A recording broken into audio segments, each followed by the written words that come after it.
Hello, everyone from Chelsea Fan TV. I hope you're all doing very well. Big up to everyone. It's match day. It's not even that long until Chelsea play our first preseason game against Bayern Leverkusen. But there is an update. There's a good update today regarding Alejandro Garnacho. Some of you might not be happy about it. I am. I think it's good. I think it's a nice progression. Listen, we can't all be happy in life. And just think to yourself, if you are happy about this, think about all the positive things that Chelsea have done. It's got to outweigh anything that you can't be happy with, right? And if that's Garnacho, fair enough. Not saying that everyone should be bouncing around, but I personally think it's a good deal. But in order to get any deal done, you need to have an agreement, not just with the club, but with the player side of things. And Chelsea have managed to get that done with Garnacho. According to Fabrizio Romano, Garnacho has agreed personal terms with Chelsea. The deal is done on the player side. Talks over the fee will follow with Manchester United. So the next stage is to negotiate directly with United, having already knowing that the player wants to come to this club. He doesn't just want to. It's not just words. There has been an agreement with the contract. So as soon as that deal is done with United, things can move nice and swift. It's you have your medical and then just sign the contract. No stress there with the Garnacho deal. But obviously, again, we have to get the deal done. And there's a lot of elements that go into this. Garnacho only wants Chelsea. He rejected all the approaches from different countries and from different clubs. He wants Chelsea. He's already been presented the project. Chelsea are really convinced by Garnacho, who also sees them as an opportunity. And we're absolutely an opportunity. I mean, to be quite frank, if I was Garnacho, I'd want to scramble away from Manchester United as well. But it's got to make sense for both sides, right? It's got to make sense. United need to see that there is, enough money for them to be able to get rid of a player who's pure profit, and we know how valuable youth prospects are in this day of FFP and PSR. And we need to make sure that we don't overspend either, because we do have a deal with UEFA where we have to raise a certain amount of funds in order to bring other players in, and obviously we have to get rid of a number of players before we can register the new ones for UEFA competitions as well. So Nkunku and Jackson, those are two players. They look like they're going to be sold. If you watched my last video, Jackson, it seems like he's almost certainly going, especially because of the desperation from Newcastle for a striker. So are we going to be able to bump that fee up a little bit more? That's a great profit. And I think Man United are probably looking at what Chelsea have done in terms of the way we've been able to sell, and they're thinking, we want some of that. We want to be able to raise some funds. And let's not kid ourselves. I mean, Garnacho's a good prospect. He's a good player. Whether you agree or not, whether he's going to be a great player, he's a decent player, right? He's certainly good enough for our squad, even if he's not necessarily a starter. I don't think we can agree on the value of 50 million now, and I think that's just what United value him at in terms of his worth to them. Just like Morgan Rogers is worth almost 100 million to Aston Villa, or Isak's worth 150 to Newcastle. Doesn't mean they're actually worth that amount. It's just they're important to the club for whatever value they bring, and that's why the fee gets pushed up. But desperation is becoming a key factor in this market, and Chelsea have been able to take advantage of Ajax's desperation to raise funds. We got a great deal for Hato, almost 10 to 15 million pounds off of that, because Ajax was scared that if we pulled out of the deal, nothing would happen. And I think that there's probably an element of that with Man United as well, because they want to go out and sign these players. Baleba's a player they're being linked to from Brighton. Apparently he's going to cost over 100 million, close to Caicedo's fee.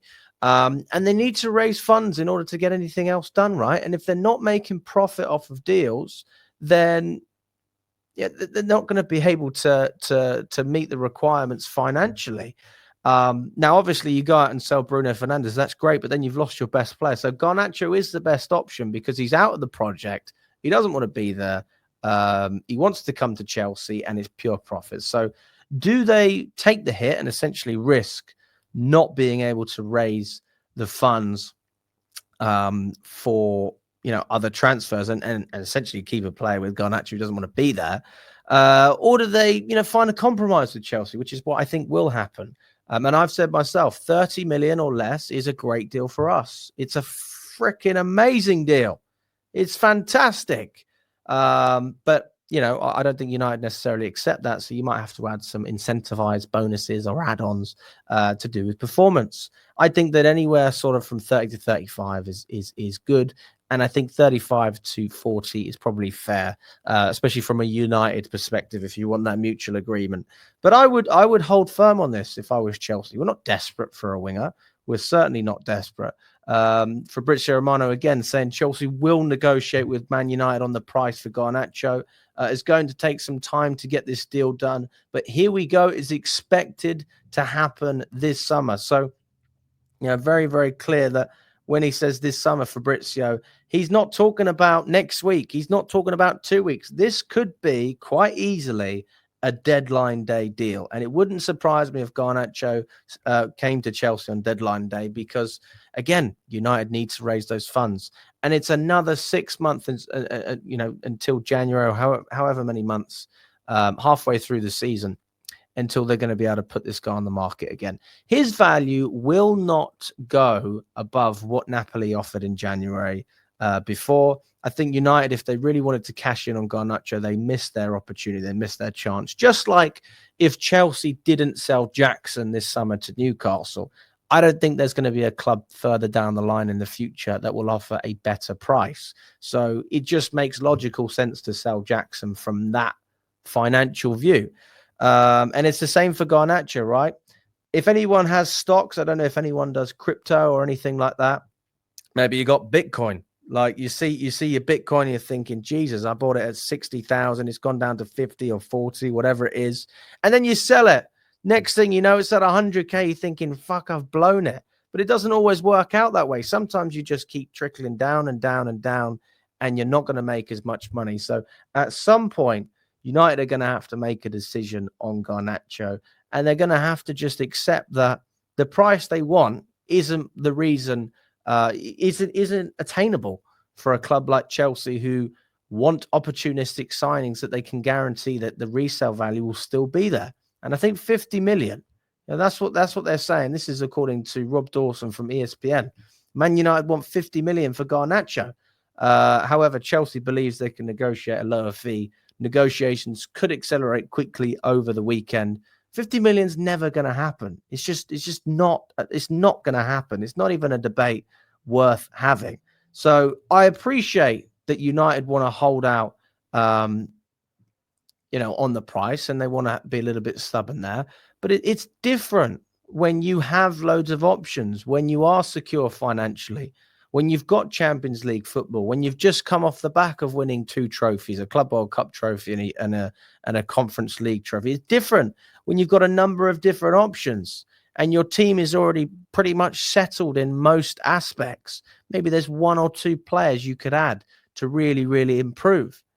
That's Chelsea's situation. We don't need to sell Jackson. We don't need to sell these guys.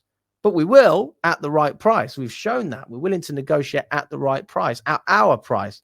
We have full control. We are in control of everything in this market. And Man United are just it's totally different dynamic. They have the debts that the Glazers have poured onto the club, the interest payments, the stadiums falling apart. Jim Radcliffe, he said at one point they were going to run out of money. Don't compare Man United's situation to Chelsea. Don't compare it whatsoever. So to think that United are able to demand the same amount for players that they have, are arguably key players at one point, which Garnacho was, to be fair, as opposed to Chelsea, is just disingenuous. Their situation is different, and the way that they negotiate needs to be different. If they're stubborn on this deal, it won't happen. And then everyone will miss out. Chelsea will miss out on a bargain. Garnacho's going to be unhappy. And United are going to be unhappy. And they're not going to have any money to reinvest in other players. So I think for all parties' sake, if I had to guess what actually will happen, I'd probably say 35.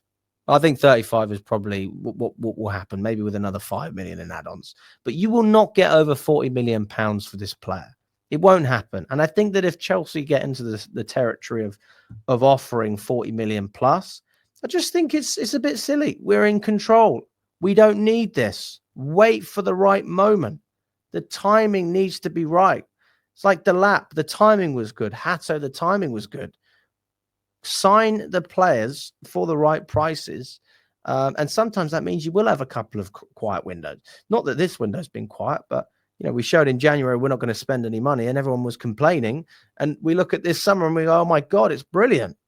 So worst case, if this needs to be a waiting game for Chelsea and wait until January or even next summer, do that, because you will be able to negotiate a better price. You cannot bend the knee to Man United's demands.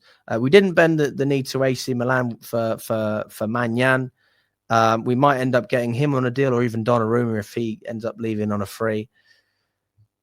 And I don't believe that we should bend the knee for Garnacho. I don't think he's a player that's good enough to really push above that £35 million mark. So if you're getting him around the 30s, I think it's fair. Otherwise, walk away. And that's my stance on it. So let me know what you think, guys. If you agree or disagree with anything I've said, smash that like button. If you haven't already, subscribe to the channel. And I'm looking forward to the match against Leverkusen. Let me know your score predictions in the chat, as well as your thoughts on this Garnacho saga. All the best, guys, and we will catch up very, very soon.